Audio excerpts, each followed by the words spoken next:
So in chapter 7, we return to this idea of Enfield and Utterson, not idea, but what happens in chapter 1, that Utterson and Enfield go for these walks. Now, Utterson hasn't seen his friend in a very long time, and they go to the house and they speak to him from a window.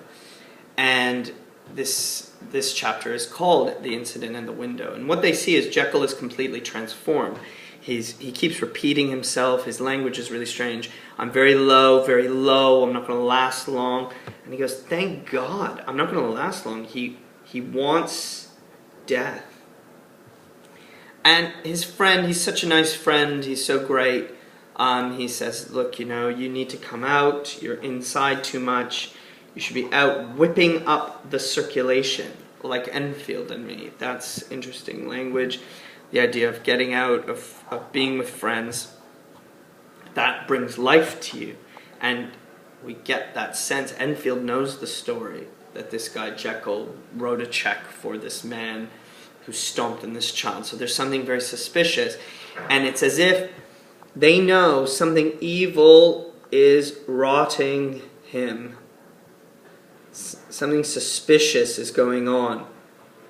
But since they're friends, he will ignore it. His reputation with him is still fine. Well, he speaks very simply. Again, he says, you're very good for helping, but I can't. I dare not. He's fearful of Hyde taking over. And he says this place is really not fit. His place is disgusting, perhaps messy. Hyde is really taking over his life. And Utterson is so accommodating. He says, okay, look, we'll just talk from where you are. We'll talk from the window. And then all of a sudden comes this moment where he's trying to say something, but the smile gets pulled out of his face, and he turns into fear, sadness. It's beaten out of him, and it terrifies Utterson and Enfield. They just saw it for just a second, this face, but that glimpse had been sufficient. It was enough. So they get out of there, and just when there are people on the streets, it makes them feel like there's stirrings of life. In a moment, they feel alive again. They turn to each other, and they're both pale, and without actually even talking about what they saw, they see horror in each other's eyes, as if their eyes are speaking. And they call out to God.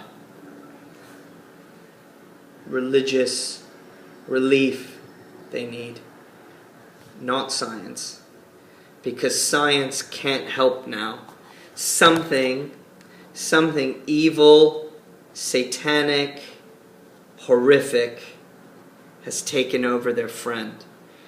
I think that in the Victorian era, this could be considered something, if we wanted to think about Freud, there could be some feeling that Jekyll's losing his mind, that the face he made was something that he's struggling with within himself.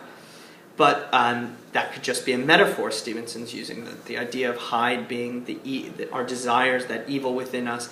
Maybe what we're seeing is a man whose evil is just simply dominating over himself. And it's beyond friendship, and it's beyond science now. There's the pleading for religion. Oh my goodness, can something save him?